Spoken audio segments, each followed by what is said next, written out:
Señor, te damos gracias en esta oportunidad porque la palabra de Dios, tu palabra, es maravillosa, sobrenatural y tiene que ser predicada bajo cualquier circunstancia.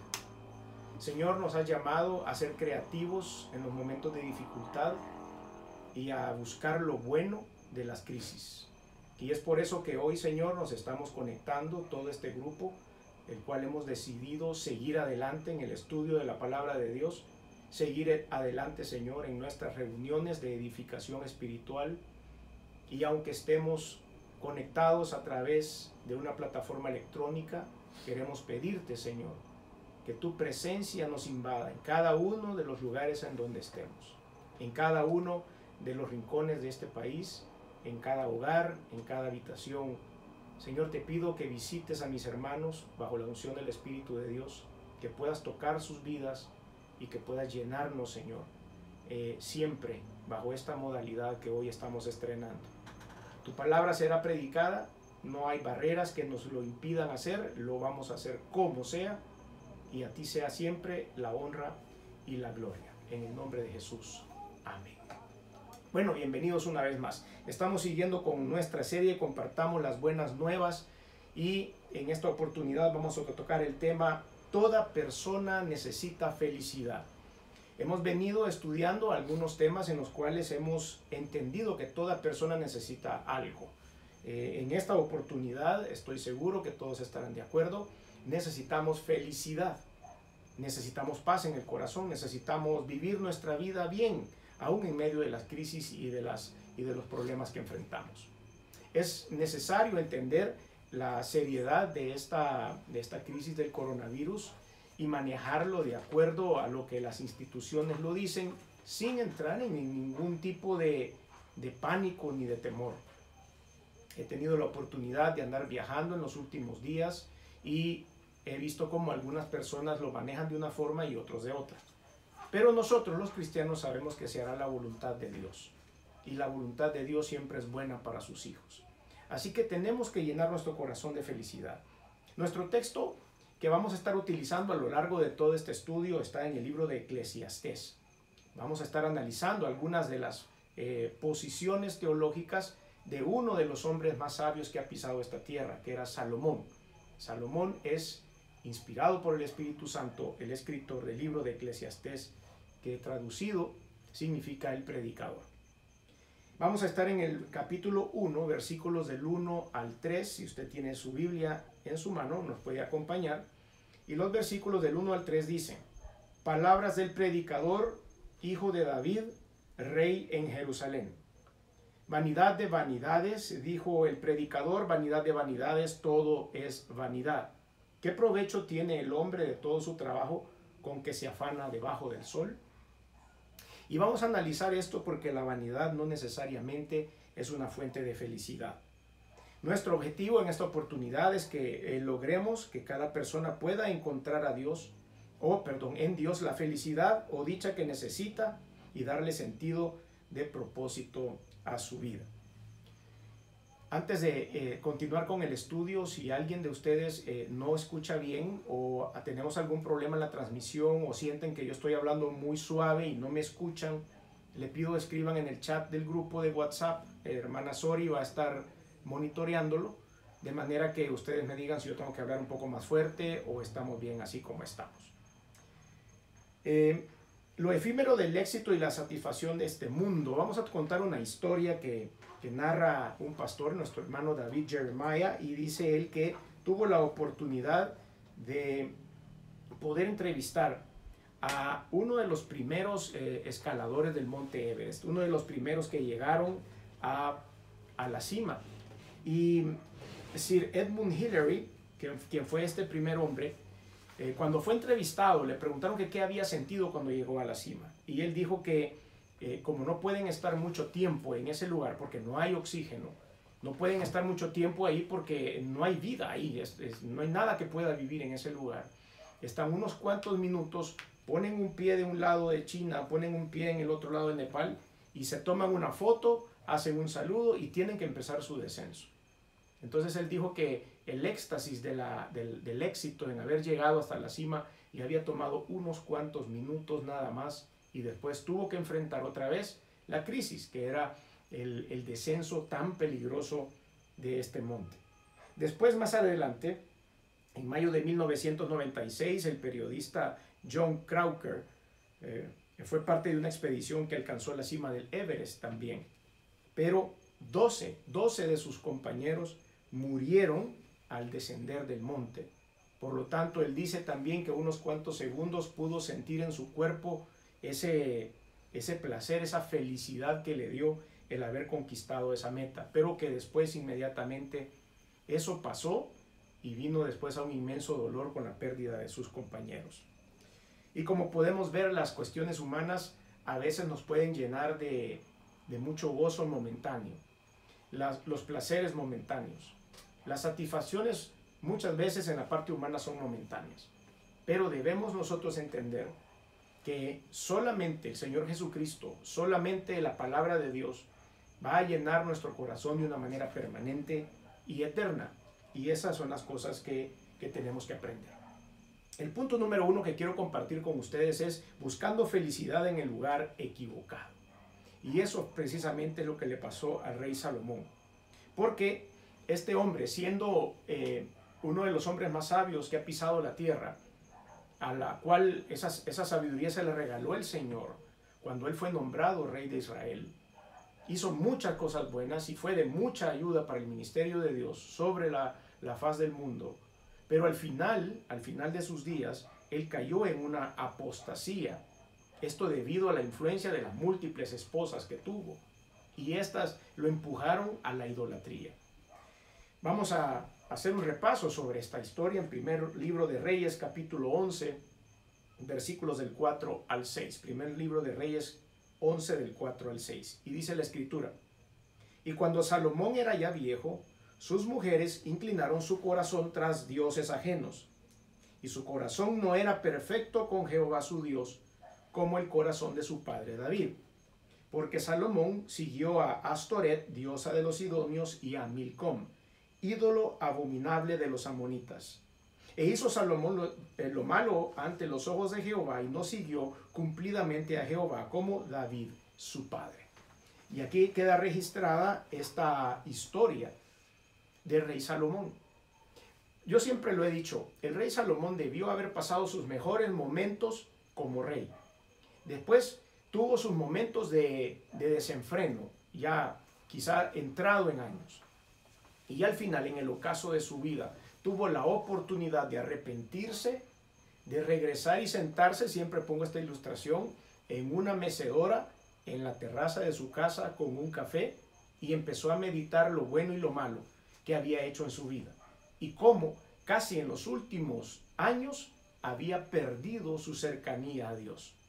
Y es de esa reflexión inspirada bajo el Espíritu Santo que sale el libro de Eclesiastés. Por eso hay muchas cosas buenas que aprender. Porque este hombre había ido, había venido y había vuelto a ir varias veces. Y al final hace todas estas reflexiones que nosotros deberíamos hacer ya en este momento. Es un libro que recoge grandes lecciones espirituales y prácticas de la propia experiencia de este hombre tan sabio. La conclusión a la que llegó lo dice desde el principio. Todo es vanidad, carece de sentido y no tiene un valor permanente. Y este es el punto donde llegamos cuando buscamos la felicidad en los afanes de la vida. La palabra afán significa que hay una preocupación que nos lleva a la angustia o desesperación por lograr algo. El sabio Salomón dice debajo del sol. Y esta referencia se da porque es lo que sucede aquí en la tierra. Esa referencia o esa ilustración hubiera sido arriba del sol si fueran las cosas que nosotros buscamos, la felicidad, la paz y la tranquilidad en las cosas de Dios, en las cosas de arriba y no en las cosas que están debajo del sol. Y es por eso que él usa esta frase. Se refiere a la búsqueda en la tierra de lo material. Las ilustraciones de la vida sin propósito y sin esperanza que nos hace él en el capítulo 1, lo podemos ver también en los versículos del 4 al 7. Yo quisiera que usted me acompañara, Eclesiastés 1, del 4 al 7. Dice la palabra: generación va y generación viene, mas la tierra siempre permanece. Sale el sol y se pone el sol y se apresura a volver al lugar de donde se levanta, El viento tira hacia el sur y rodea al norte. Va girando de continuo. Y a sus giros vuelve el viento al viento de nuevo. Los ríos todos van al mar y el mar no se llena. El lugar de donde los ríos vinieron, allí vuelven para correr de nuevo.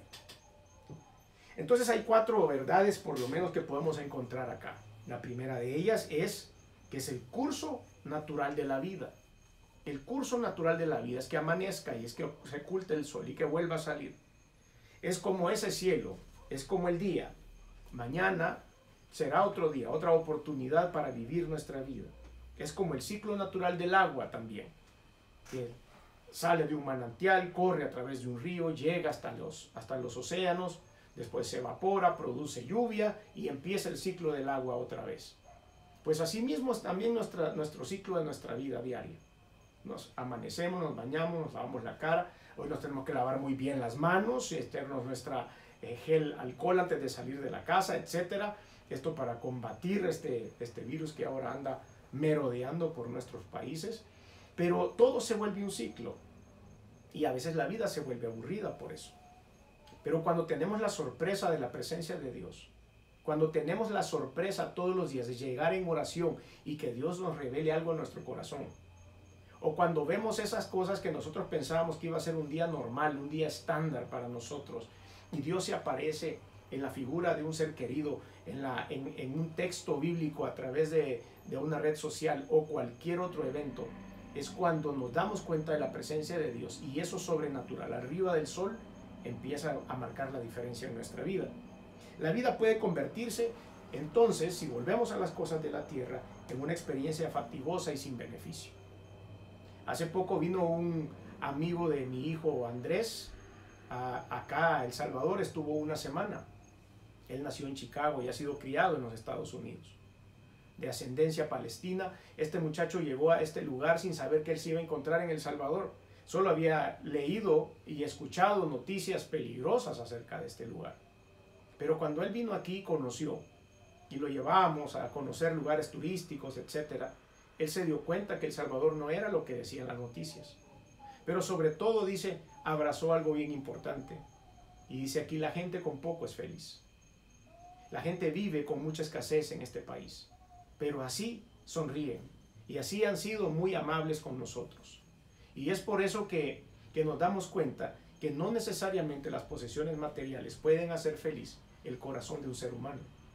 Y es ahí donde el predicador, donde el rey Salomón habla acerca de estas cosas, que aunque vivamos en muchos lujos, aunque vivamos en los lugares que nos encanta vivir, eso también a veces se vuelve fatigoso para nosotros si no permitimos que Dios gobierne nuestra vida.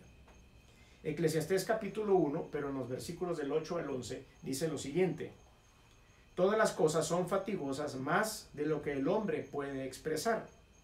Nunca se sacia el ojo de ver, ni el oído de oír. ¿Qué es lo que fue?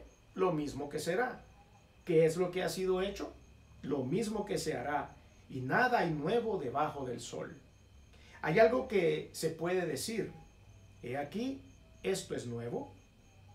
Ya fue en los siglos que nos han precedido. No hay memoria de lo que precedió, ni tampoco de lo que sucederá habrá memoria en lo que será después.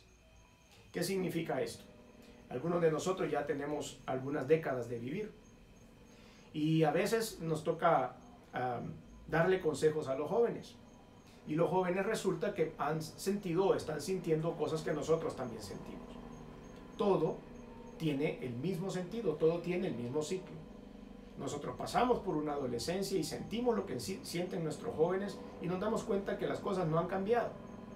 Lo que ha cambiado es la tecnología, lo que ha cambiado es la información, lo que ha cambiado es la manera en la que corren todas las cuestiones que suceden en el mundo más rápido. Pero las luchas que enfrentamos como seres humanos durante nuestra adolescencia, durante nuestra postadolescencia, nuestra juventud temprana o adolescencia temprana o madurez temprana, nos damos cuenta que vienen siendo características similares siempre. Todo esto se va sumando. Por eso a veces los mayores decimos, cuando tú ya vas, yo ya vengo, 2 o 3 veces. Y es porque hemos pasado el mismo tipo de deseos, hemos pasado el mismo tipo de problemas o hemos enfrentado el mismo tipo de desafíos. Los seres humanos somos así. Estamos diseñados de esa manera y va a seguir sucediendo de la misma forma. Por eso a veces la vida se hace fatigosa y sin beneficio. Pero cuando le ponemos el ingrediente de Jesucristo a nuestro corazón, la cosa empieza a mejorar. Cuando le ponemos el ingrediente de los milagros sobrenaturales de Dios en nuestra vida, se rompe el ciclo fatigoso de una vida parametrizada. Y de esa manera empiezan a suceder cosas sobrenaturales. Y de esa manera es cuando nuestro corazón se empieza a llenar de felicidad y de paz. Porque nos damos cuenta que sacarnos la lotería nos trae mucha felicidad, mucha felicidad. Pero una vez vamos a dejar el cheque al banco y pagamos la tarjeta de crédito y no nos quedó ni un centavo, se acabó la felicidad. Así de efímera es. Pero cuando llenamos el corazón con la presencia de Dios, cuando empezamos a servir a Cristo, cuando nos sentimos servidores de Dios, cuando empezamos a compartir el evangelio de la gracia de Dios a muchas personas, la retribución que sentimos de parte de nuestro Creador es esa paz interior, esa paz que sobrepasa el entendimiento. Y esa paz nos va a producir felicidad. Digo yo que es malo tener cuestiones materiales en la vida, es malo empezar a buscar preparación académica y obtener títulos y tener un buen trabajo. No, no es malo eso. Hay que seguirlo haciendo, hay que prepararnos. Sin embargo, tenemos que estar conscientes que la felicidad no va a estar siempre alojada detrás de un título. No va a estar siempre alojada detrás de un buen trabajo. Lo primero que tenemos que hacer es tener la felicidad de ser llamados hijos de Dios. La experiencia de Salomón entonces nos da mucho que aprender. Buscó la felicidad en la sabiduría y en la ciencia, es decir, en el desarrollo del conocimiento intelectual. Pensó que por ahí estaba la cosa. Insisto una vez más, no tiene nada de malo prepararnos, al contrario. Soy fiel partidario de la preparación académica.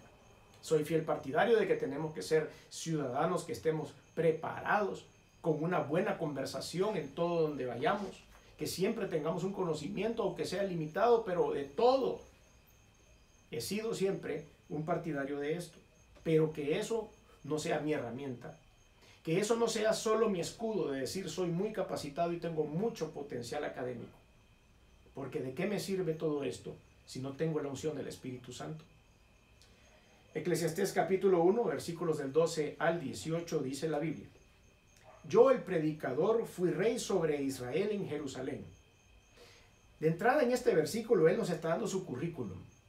Eso es lo que él está presentando. Es como cuando usted va y se presenta a una entrevista de trabajo.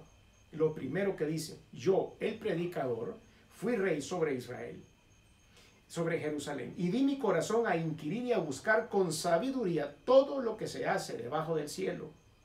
Este penoso trabajo dio Dios a los hijos de los hombres para que se ocupen en él. Versículo 14.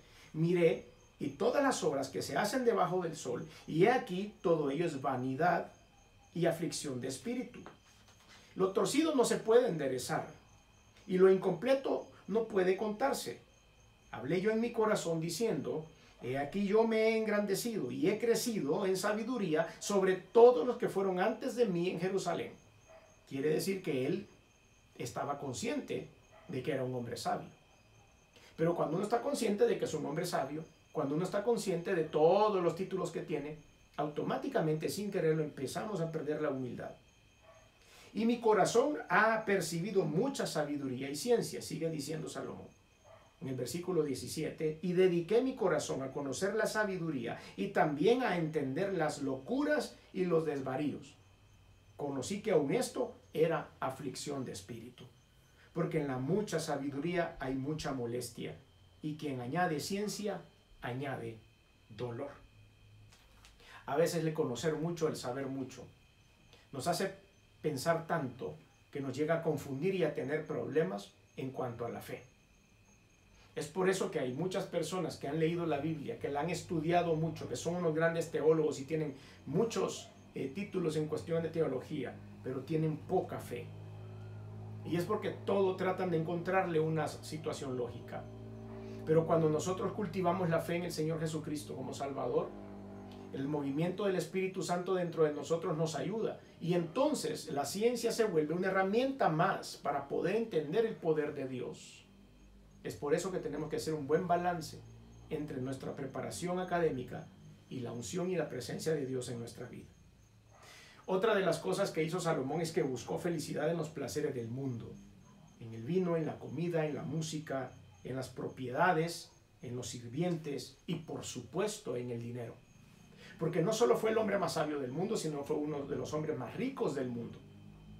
Cuando el Señor lo coronó como rey, le dijo que qué pedía él como herramienta de trabajo cuando iba a ser rey de Israel. Y él le contestó al Señor y le dijo: no necesito nada, lo único que te pido es sabiduría para poder guiar al pueblo de Israel. Esta petición le cayó en gracia a Dios y le dijo: como no me has pedido nada para ti y como no te interesa en ese momento tener ninguna cuestión material contigo, te voy a dar lo que me has pedido, toda la sabiduría del mundo para guiar a tu pueblo Israel, y también te voy a dar tesoros y casas y un montón de cosas materiales. Y fue así como el rey Salomón se empezó a desarrollar. Desgraciadamente, como pudimos ver en la segunda etapa de su vida, eso lo echó a perder. Pero después Dios tuvo misericordia de él en la tercera etapa de su vida. Es cuando él escribe este maravilloso libro, Eclesiastés. Ahora vamos a leer en el capítulo 2, versículos del 1 al 7, cómo él desvía su atención y pone la atención en las cosas que daban nada más una felicidad efímera y pasajera en el mundo. Dije yo en mi corazón: ven ahora, te probaré con alegría y gozarás de bienes. Mas he aquí, esto también era vanidad. A la risa dije: enloqueces, y al placer, ¿de qué sirve esto? Propuse en mi corazón agasajar mi carne con vino y que anduviese mi corazón en sabiduría, con retención de la necedad, hasta ver cuál fuese el bien de los hijos de los hombres, en el cual se ocupan debajo del cielo todos los días de su vida. Engrandecí mis obras, edifiqué para mí casas, planté para mí viñas, me hice huertos y jardines y planté en ellos árboles de todo fruto. Me hice estanques de aguas para regar de ellos el bosque donde crecían los árboles. Compré siervos y siervas y tuve siervos nacidos en casa. También tuve posesión grande de vacas y de ovejas, más que todos los que fueron antes de mí en Jerusalén. Después voy a saltar al versículo 10. Y dice: no negué a mis ojos ninguna cosa que desearan, ni aparté mi corazón de placer alguno, porque mi corazón gozó de todo mi trabajo y esta fue mi parte de toda mi faena. Como ustedes pueden ver, Salomón utilizó todo. Dejó de tener esa relación personal con el Señor. Dejó de depender de Dios.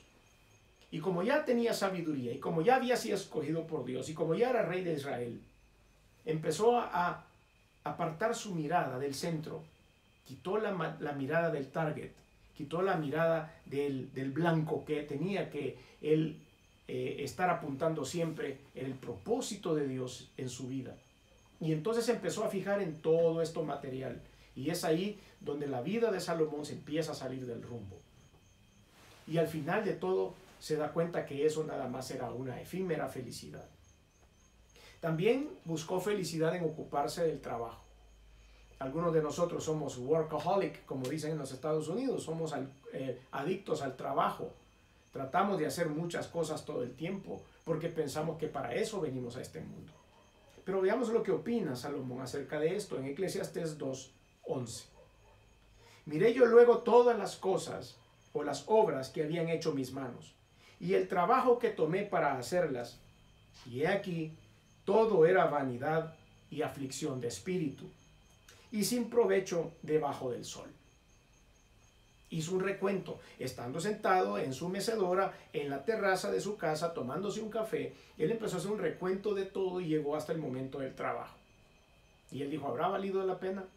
¿Habrá valido la pena dejar mi espalda en la empresa en la que trabajo y no haberle dedicado a Dios el tiempo que merecía? ¿O no haberle dedicado a la familia el tiempo que merecía? Las economías son vulnerables hoy en el mundo. Todas las familias están comprometidas con el trabajo para lograr salir adelante. Y esto también llega a un momento en que nos empieza a apartar la visión del target correcto, del blanco adecuado. Por eso es bueno hacer esta pausa durante la semana. Por eso es bueno hoy estar conectados, así como todos estamos conectados, aún en medio de la crisis. Por eso es bueno parar este afán y este acelere diario que hay para podernos alimentar un poco de la palabra de Dios y del verdadero consejo sabio del Señor. Ahora, siempre en esta porción de la Escritura, pero quiero leer otro versículo, que es el versículo 18 y 19, siempre en el capítulo 2. Asimismo aborrecí todo mi trabajo que había hecho debajo del sol, el cual tendré que dejar a otro que vendrá después de mí. Y quién sabe si será sabio o necio el que se enseñoreará de todo mi trabajo con que yo me afané y en que ocupé debajo del sol mi sabiduría. Esto también es vanidad, dice la palabra. Uno no sabe para quién trabaja, es un dicho común que hay en el mundo. Uno no sabe para quién construye. Uno no sabe a quién le hereda. Y ha pasado toda la vida creciendo y haciéndolo para que venga otro, dice la Biblia, sin sabiduría, a hacerse cargo de todo esto. Hemos contado en algunas ocasiones historias de familias muy importantes que han tenido grandes negocios y grandes empresas. Padres que trabajaron mucho para construir todo ese patrimonio familiar. Pero de repente llegó la siguiente generación, hijos y nietos que se hicieron cargo de estas grandes empresas y no duraron ni un año ni dos. Y quebraron inmediatamente. Después de años, de una vida completa de que su antecesor había dedicado a esa empresa, alguien tomando malas decisiones o queriendo utilizarlas nada más para sus propios placeres, echan a perder grandes capitales. Y eso es lo que dice el Señor acá. Esto también es vanidad. Entonces, después de lo que hemos leído, sacamos tres conclusiones básicas acerca de Salomón. Lo primero, o la primera conclusión correcta, es que todo lo que hacemos en la tierra en busca de felicidad, sin tomar en cuenta a Dios, es vano. Se puede perder de un momento a otro. Conclusión correcta número 2, la muerte pone fin a la vida y a las obras del sabio, como también del necio. Ahí se termina todo. Tanto necios como sabios vamos a morir. Y nuestra vida se terminará. Hayamos hecho lo que hayamos hecho, grande o pequeño en este mundo. Pero ¿de qué sirve haber hecho cosas grandes o pequeñas sin estar conectados con el Señor a la hora de morir? Y la tercera conclusión correcta que saca Salomón es que de poco provecho es el afán por trabajar y lograr bienes sin disfrutar con ellos la paz del Señor. Ponía una ilustración platicando con alguien en una conversación casi consejería en la cabina de un avión. Y les decía que para una persona alcanzar algunas metas no debería ser, o debería ser como para nosotros una ruta hacia un destino. En nuestro plan de vuelo nosotros subimos al avión y empezamos a disfrutar el momento desde que estamos en la preparación del avión para poder despegar. Pero de nada serviría si nosotros solo disfrutamos el despegue y el aterrizaje, porque la parte más larga del vuelo es cuando estamos rectos y nivelados en medio de las nubes. Si nosotros no aprendemos a disfrutar también el camino, vamos a llegar amargados cuando estemos en el destino. Por eso cuando vamos volando es necesario ir viendo la magnificencia de Dios y su creación. Las puestas de sol, una estrella fugaz, una tormenta en el horizonte. Ver cómo los vientos son fuertes sin poderlos ver. Cómo sacuden el avión momentáneamente a través de una turbulencia, algo que es invisible. Como Dios ha hecho todo. Y entonces el hecho de no solo ejecutar el despegue y el aterrizaje, sino también gozarnos a través de la ruta hacia nuestra meta, es parte de lo que nos da felicidad. No podemos estar parcializados. No podemos solo pensar en cosas pequeñas de la vida. Disfrute despertarse por la mañana. Disfrute ese café que se hace por la mañana. Hasta me atrevería a decir, y probablemente diga algo alocado, pero a veces hay que disfrutar hasta del tráfico. A veces hay que disfrutar hasta el tiempo que uno pasa metido en ese carro. Hay que encontrar siempre la felicidad. Cuando estamos con el Señor lo vamos a lograr.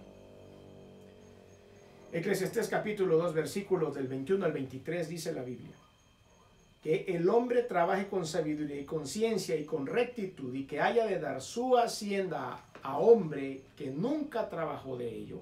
También es esto vanidad y mal grande. Porque ¿qué tiene el hombre de todo su trabajo y de la fatiga de su corazón con que se afana debajo del sol, porque todos sus días no son sino dolores y sus trabajos molestias. Aún de noche su corazón no reposa y esto también es vanidad. Entonces, ¿qué tenemos que hacer? Tenemos que buscar entonces la felicidad en el lugar correcto. Y como sé que todos los que están conectados ahora en esta transmisión son hijos de Dios, son cristianos convertidos, son portadores del Espíritu Santo, son templo y morada del Señor, podemos entender que el lugar correcto para la búsqueda de la felicidad es una sana relación con Dios. Es una relación fluida con el Señor. Es cuando podemos encontrar siempre en Él la paz y la tranquilidad. Vamos a ver, de acuerdo al diccionario de la Real Academia de la Lengua, qué significa felicidad. Estado de grata satisfacción espiritual y física y o ausencia de inconvenientes o tropiezos. Según esta definición, la felicidad depende de la ausencia de inconvenientes. ¿Sabía que la palabra felicidad como tal no está en la Biblia? ¿Sabía usted eso? La Biblia nos revela otra palabra que significa bienaventurado. Bienaventurado significa más que bendecido, que viene de la palabra griega makarizo, que significa grande o largo y se aplica a la dicha profunda que proviene de ser bendecidos de parte de Dios. Entonces, ¿cuál debe ser el fundamento de nuestra vida? ¿Cuál debe ser realmente la fuente de la felicidad? Debe ser Dios, sin duda. Leemos en Eclesiastés capítulo 2, versículos 24 al 26, dice la Biblia: no hay cosa mejor para el hombre sino que coma y beba, y que su alma se alegre en su trabajo. También he visto que esto es de la mano de Dios. Porque ¿quién comerá y quién se cuidará mejor que yo? Porque al hombre que le agrada, Dios le da sabiduría, ciencia y gozo. Mas al pecador da el trabajo de recoger y amontonar para darlo a ustedes, al que agrada a Dios. También esto es vanidad y aflicción de espíritu. Y ahí nos damos cuenta de cómo en el fundamento de nuestra vida es que podamos estar felices al momento de comer, al momento de tomar una botella con agua, al momento de tomar un té, que estemos felices, que nuestra alma esté alegre en lo que hacemos, en nuestro trabajo. También he visto, dice la Escritura, que esto es de la mano de Dios. Cuando nos tomamos de la mano de Dios y vamos a trabajar, cuando nos tomamos de la mano de Dios y vamos a servir, que vamos al ministerio que Dios nos ha prestado para administrar, cuando vamos a conversar con nuestros hijos, cuando vamos a conversar con nuestros padres, aunque estén mayores de edad, en esos momentos también el Señor nos dará la mano y hemos visto que ahí también hay felicidad. La conclusión de la experiencia dolorosa y penosa del rey Salomón nos hace pensar mucho, nos hace reflexionar.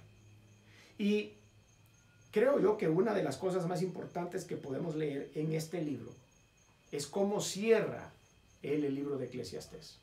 Recordemos que está en su etapa 3. Recordemos que está sentado en la mecedora, en la terraza, tomando café, viendo el atardecer.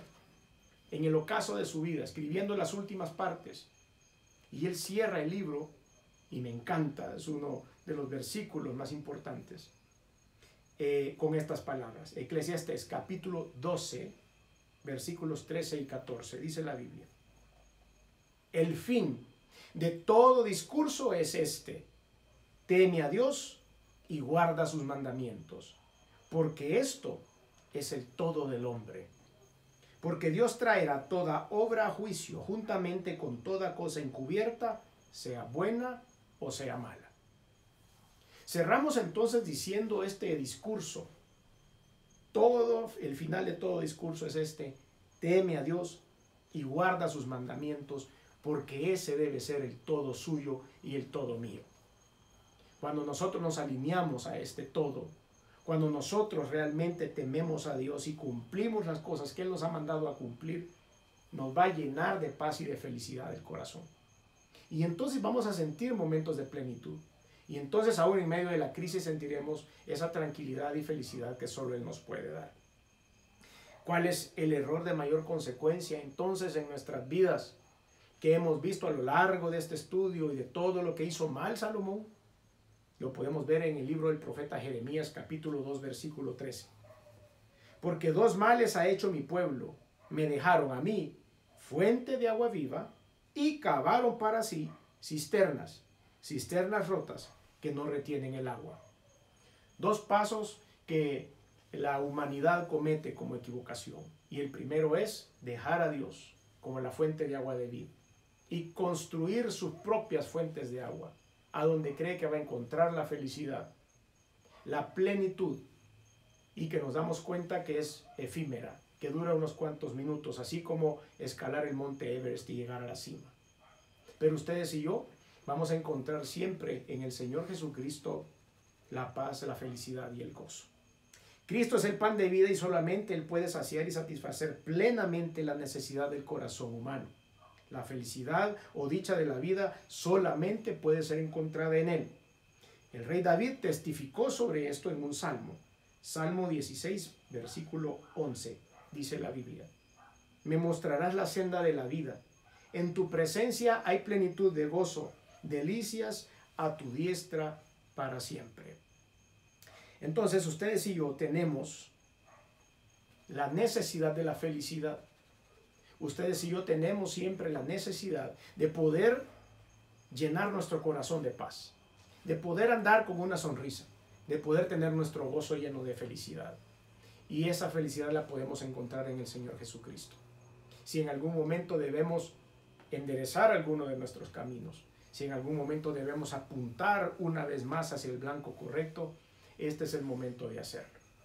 Vamos a hacer una oración y ahí donde está le pido que usted cierre sus ojos y le vamos a pedir al Señor que nos dé primero la guía correcta para encontrar esa felicidad que solo Él nos puede dar.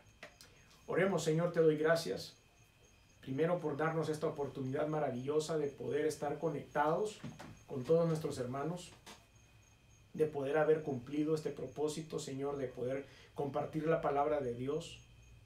Te damos gracias, Señor, por la tecnología. Te damos gracias, Señor, por las pruebas, por las situaciones difíciles, porque nos sentimos felices en el corazón de saber que tú nos estás acompañando aún en los momentos de dificultad. Te doy gracias por este grupo. Te doy gracias por todos aquellos, Señor, que siguieron las indicaciones y estamos ahora conectados acá. Gracias por su fidelidad, Señor. Te pido en el nombre de Jesús que ahora visite sus corazones ahí donde están y que pueda, Señor, derramar felicidad.